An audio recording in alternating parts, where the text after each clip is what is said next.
ಎಲ್ರಿಗೂ ನಮಸ್ಕಾರ. ಗೆಳತಿ ಯೂಟ್ಯೂಬ್ ಚಾನಲ್ಗೆ ಮತ್ತೊಮ್ಮೆ ಸ್ವಾಗತ. ಬನ್ನಿ ಸ್ನೇಹಿತರೆ, ಗುರು ಪುಷ್ಯಾಮೃತ ಯೋಗ ಇರುವಂಥ ಈ ಶುಭ ದಿನದಂದು ಗುರುವಾರ ವೆಂಕಟೇಶ್ವರನಿಗೆ ಸಂಕಲ್ಪ ಮಾಡಿಕೊಂಡು 21 ದಿನ ವಿಷ್ಣು ಸಹಸ್ರನಾಮವನ್ನು ಬೆಳಗ್ಗೆ ಅಥವಾ ಸಂಜೆ ಪಾರಾಯಣ ಮಾಡಬೇಕು. ಇದರಿಂದ ಏನಾಗುತ್ತೆ, ನಿಮ್ಮ ಮಕ್ಕಳು ಉನ್ನತ ಸ್ಥಾನದಲ್ಲಿರ್ತಾರೆ, ಒಳ್ಳೆ ಆಪರ್ಚುನಿಟಿಗಳು ಸಿಗುತ್ತೆ. ಯಾರೆಲ್ಲ ಲೈಫಲ್ಲಿ ಸೆಟ್ಲ್ ಆಗಬೇಕು ಅಂತ ತುಂಬ ಕಷ್ಟಪಡ್ತಾ ಇದ್ದೀರಾ, ತಂದೆ ತಾಯಿ ಮಕ್ಕಳಿಗೋಸ್ಕರ ತುಂಬಾ ಶ್ರಮ ಪಡ್ತಾ ಇದ್ದೀರಾ, ಈ ಒಂದು ಸರಳವಾದ ವ್ರತನ ಮಾಡಿ ನೋಡಿ.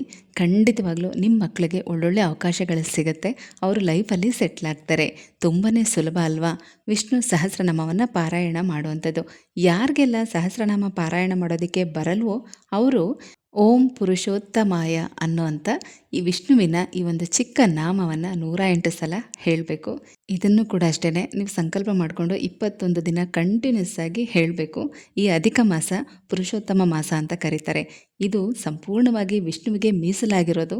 ಈ ಮಾಸದ ಅಧಿಪತಿ ಕೂಡ ವಿಷ್ಣು ಆಗಿರೋದ್ರಿಂದ ಭಗವಾನ್ ವಿಷ್ಣುವಿಗೆ ಸಂಬಂಧಪಟ್ಟಂಥ ವ್ರತಗಳನ್ನು ಮಾಡೋದ್ರಿಂದ, ಭಗವದ್ಗೀತೆ, ಭಾಗವತ ಪುರಾಣ ಇಂಥದ್ದನ್ನೆಲ್ಲ ಪಾರಾಯಣ ಮಾಡೋದ್ರಿಂದ ಭಗವಂತನ ಆಶೀರ್ವಾದ ಅನುಗ್ರಹ ಸಿಗುತ್ತೆ. ಜೀವನದಲ್ಲಿ ಒಂದು ಒಳ್ಳೆ ಅವಕಾಶಗಳು ಸಿಗ್ತಾ ಹೋಗುತ್ತೆ. ತುಂಬ ಜನ ಹೇಳೋದನ್ನ ನೀವು ಕೇಳಿರ್ತೀರಲ್ವಾ, ಒಂದು ಬಿಸ್ನೆಸ್ ಮಾಡುವಂಥವ್ರು, ಹಾಗೆ ಫೈನಾನ್ಸ್ ಮಾಡುವಂಥವ್ರು, ಹಣಕಾಸಿಗೆ ಸಂಬಂಧಪಟ್ಟಂತೆ ಯಾವುದೇ ಕೆಲಸಗಳನ್ನು ಮಾಡುವಂಥವ್ರಾಗಿರಲಿ, ಹೆಚ್ಚಾಗಿ ತಿರುಪತಿ ತಿಮ್ಮಪ್ಪನ ದರ್ಶನ ಮಾಡುವಂಥದ್ದು, ಆರಾಧನೆ ಮಾಡುವಂಥದ್ದು ನೀವು ಕೇಳೇ ಇರ್ತೀರ. ಹಾಗೆಯೇ ಜೀವನದಲ್ಲಿ ಸಕ್ಸಸ್ ಸಿಗಬೇಕು ಅಂದರೂ ಕೂಡ ನಮಗೆ ವಿಷ್ಣುವಿನ ಆಶೀರ್ವಾದ ಬೇಕೇ ಬೇಕು. ಹಾಗಾಗಿ ಈ ಪುರುಷೋತ್ತಮ ಮಾಸದಲ್ಲಿ ವಿಷ್ಣು ಸಹಸ್ರನಾಮವನ್ನು ಪಾರಾಯಣ ಮಾಡಿ ಸಂಕಲ್ಪ ಮಾಡಿಕೊಂಡು, ಅಥವಾ ಈ ರೀತಿ ವಿಷ್ಣು ನಾಮವನ್ನು 108 ಸಲ ಜಪ ಮಾಡಿ. ಒಟ್ಟಿನಲ್ಲಿ ನಿಮ್ಮ ಮಕ್ಕಳಿಗೆ ಯಾವ ಕೆಲಸ ಆಗಬೇಕಾಗಿದೆ, ಅವರು ಯಾವ ರೀತಿ ಸೆಟ್ಲ್ ಆಗಬೇಕು, ಅವರು ಎಲ್ಲಿ ಯಾವ ರೀತಿ ಕೆಲಸಗಳನ್ನು ಮಾಡಬೇಕು ಅಂತ ನೀವು ಆಸೆ ಪಟ್ಟಿದ್ದೀರಾ ಅಂಥ ಅವಕಾಶಗಳು ನಿಮ್ಮ ಮಕ್ಕಳಿಗೆ ಸಿಗಲಿ, ನಿಮ್ಮ ಮಕ್ಕಳು ಉನ್ನತ ಸ್ಥಾನದಲ್ಲಿ ಇರಲಿ ಅಂತ ಕೇಳಿಕೊಂಡು ಸಂಕಲ್ಪ ಮಾಡಿಕೊಂಡು ಈ ವ್ರತನ ಪ್ರಾರಂಭ ಮಾಡಿ. ಅಕಸ್ಮಾತ್ ನಿಮಗೆ ನಾಳೆ ಕೆಲವರಿಗೆ ಸ್ಟಾರ್ಟ್ ಮಾಡೋದಕ್ಕೆ ಆಗಲಿಲ್ಲ ಅಂತಂದರೆ ಯಾವುದೇ ಬುಧವಾರ ನೀವು ಸ್ಟಾರ್ಟ್ ಮಾಡ್ಬೋದು. ಈ ಅಧಿಕ ಮಾಸದಲ್ಲಿ ಶುರು ಮಾಡಿ ಹಾಗೆ ನೀವು ಕಂಟಿನ್ಯೂ ಮಾಡ್ಕೊಂಡು ಹೋಗ್ಬೋದು. ನಿಮ್ಮ ಪೀರಿಯಡ್ಸ್ ಡೇಟನ್ನು ನೋಡಿಕೊಂಡು ಸ್ಟಾರ್ಟ್ ಮಾಡಿ.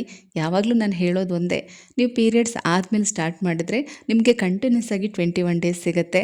ಹಾಗಾಗಿ ಯಾವುದೇ ರೀತಿ ಟೆನ್ಷನ್ ಇಲ್ಲದೆ ನೀವು ಆರಾಮವಾಗಿ ಈ ವ್ರತಗಳನ್ನು ಮಾಡಬಹುದು. ಆಲ್ರೆಡಿ ಈಗಾಗಲೇ ನೀವು ಗಣೇಶನ ಪೂಜೆ, ಗಣೇಶನ ವ್ರತನ ಸ್ಟಾರ್ಟ್ ಮಾಡಿದರೆ ಅದ್ರ ಜೊತೆಗೆ ಇದನ್ನು ಕೂಡ ಮಾಡ್ಕೊಂಡು ಹೋಗ್ಬೋದು. ಅಥವಾ ಬೆಳಗ್ಗೆ ಗಣೇಶನ ಪೂಜೆ ಮಾಡಿ ಸಂಜೆ ನೀವು ವಿಷ್ಣು ಸಹಸ್ರನಾಮ ಪಾರಾಯಣ ಮಾಡಬಹುದು. ಮತ್ತೆ ಸ್ನಾನ ಮಾಡಬೇಕು ಅಥವಾ ಉಪವಾಸ ಮಾಡಬೇಕು ಅದೆಲ್ಲ ಏನೂ ಇಲ್ಲ. ನಿಮ್ಮ ಸಂಕಲ್ಪ ಮುಗಿಯೋ ತನಕ ನೀವು ನಾನ್ ವೆಜ್ ತಿನ್ನಬೇಡಿ ಅಷ್ಟೇ, ಮನೆಯವ್ರಿಗೆ ಬೇಕಾದರೆ ಮಾಡಿಕೊಡಿ. ಸ್ನೇಹಿತರೆ, ಇದೆಲ್ಲ ತುಂಬಾ ಸರಳವಾದಂಥ ವ್ರತಗಳು.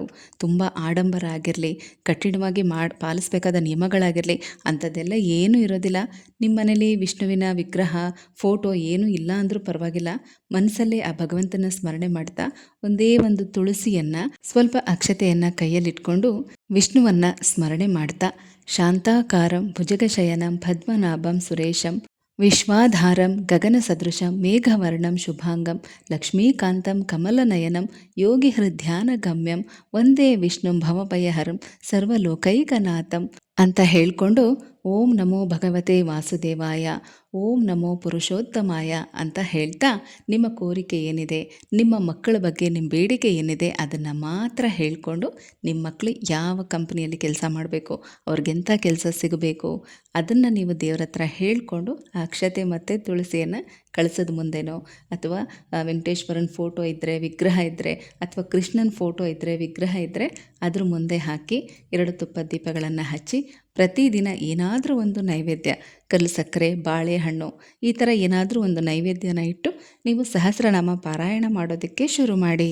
21ನೇ ದಿನ, ಅಧಿಕ ಮಾಸದಲ್ಲೇ 21ನೇ ದಿನ ಕಂಪ್ಲೀಟ್ ಆಗೋ ಹಾಗಿದ್ದರೆ ಕೊನೆಯ ದಿನ 33 ತುಪ್ಪದ ಬತ್ತಿಗಳನ್ನು, ದೀಪಗಳನ್ನು ಹಚ್ಚಿ ನಿಮ್ಮ ವ್ರತನ ಸಮಾಪ್ತಿ ಮಾಡಬಹುದು. ಅಥವಾ ಏನಾದರೂ ಹಾಗೆ ಕಂಟಿನ್ಯೂ ಮಾಡ್ತಾ ನೆಕ್ಸ್ಟ್ ಮಂತ್ಗೂ ಮುಂದುವರಿಸ್ಕೊಂಡು ಹೋದರೆ, ಅಂದರೆ ಮಧ್ಯದಲ್ಲಿ ಏನಾದರೂ ನೀವು ನಿಲ್ಲಿಸಿ ಏನಾದರೂ ಮಾಡೋ ಥರ ಆಗಿದ್ದರೆ ಕೊನೆಯ ದಿನ 21ನೇ ದಿನ ನಿಮ್ಮ ವಿಷ್ಣು ಸಹಸ್ರನಾಮ ಪಾರಾಯಣವನ್ನು ಮುಗಿಸಿ ಸಾಧ್ಯವಾದರೆ ದೇವಸ್ಥಾನಕ್ಕೆ ಹೋಗಿ ಪೂಜೆ ಮಾಡಿಸ್ಕೊಂಡು, ಅರ್ಚನೆ ಮಾಡಿಸ್ಕೊಂಡು ಬನ್ನಿ. ವ್ರತನ ಮುಗಿಸಿದ್ದೀನಪ್ಪ, ನನ್ನ ಕೋರಿಕೆನ ಈಡೇರಿಸು ಅಂತ ಕೇಳ್ಕೊಂಡು ಬನ್ನಿ. ಇಷ್ಟೇ, ತುಂಬ ಸರಳವಾದಂಥ ವಿಧಾನ, ಆದರೆ ಕಂಟಿನ್ಯೂಸ್ ಆಗಿ ಮಾಡಬೇಕು ಅಷ್ಟೇ. ದಯವಿಟ್ಟು 5 ದಿನ ಮಾಡಲಾ 9 ದಿನ ಮಾಡಲಾ ಈ ಥರ ಕೇಳಬೇಡಿ. 21 ದಿನ ಅಂದಮೇಲೆ 21 ದಿನ ಮಾಡಲೇಬೇಕು. ಈಗಾಗಲೇ ಗಣಪತಿ ವ್ರತ ಸ್ಟಾರ್ಟ್ ಮಾಡಿರೋಂಥವ್ರು ಅದ್ರ ಜೊತೆಗೇ ಮಾಡಬಹುದು. ಅಥವಾ ನಾಳೆ ಎರಡನ್ನೂ ಒಟ್ಟಿಗೆ ಮಾಡ್ತೀವಿ ಅನ್ನೋರು ಖಂಡಿತ ಮಾಡಿ, ತುಂಬ ಒಳ್ಳೆಯದು. ಅಥವಾ ಇದೊಂದನ್ನೇ ಅಂದರೆ ಸಹಸ್ರನಾಮ ಒಂದನ್ನೇ ನಾಳೆ ಪಾರಾಯಣ ಮಾಡ್ತೀವಿ ಅಂದರೆ ಖಂಡಿತವಾಗ್ಲೂ ಮಾಡಿ. ಅಥವಾ ಯಾವುದೇ ಈ ರೀತಿ ವ್ರತಗಳನ್ನು ಮಾಡೋಕ್ಕಾಗಲ್ಲ ಅನ್ನೋರು ಕೂಡ ನಾಳೆ ಒಂದು ದಿನದ ಮಟ್ಟಕ್ಕಾದ್ರೂ ನಾಳೆ ಸಂಜೆ ತಪ್ಪದೆ ವಿಷ್ಣು ಸಹಸ್ರನಾಮವನ್ನು ಪಾರಾಯಣ ಮಾಡಿ.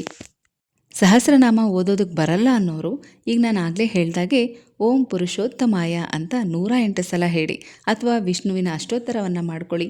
ಒಟ್ಟಿನಲ್ಲಿ ನಾಳೆ ವಿಷ್ಣುವಿನ ಪೂಜೆಗೆ ಆದ್ಯತೆ ಹೆಚ್ಚು. ತಪ್ಪದೆ ಯಾರೆಲ್ಲ ಕಲ್ತಿದ್ದೀರೋ ನಾಳೆ ಸಂಜೆ ವಿಷ್ಣು ಸಹಸ್ರನಾಮವನ್ನು ಪಾರಾಯಣ ಮಾಡಿ. ನಿಮ್ಮ ಇಷ್ಟಾರ್ಥಗಳೆಲ್ಲ ಈಡೇರಲಿ ಅಂತ ಕೇಳ್ಕೊಳ್ತಾ ಮತ್ತೆ ಸಿಗ್ತೀನಿ. ಹೋಗ್ಬರ್ಲಾ?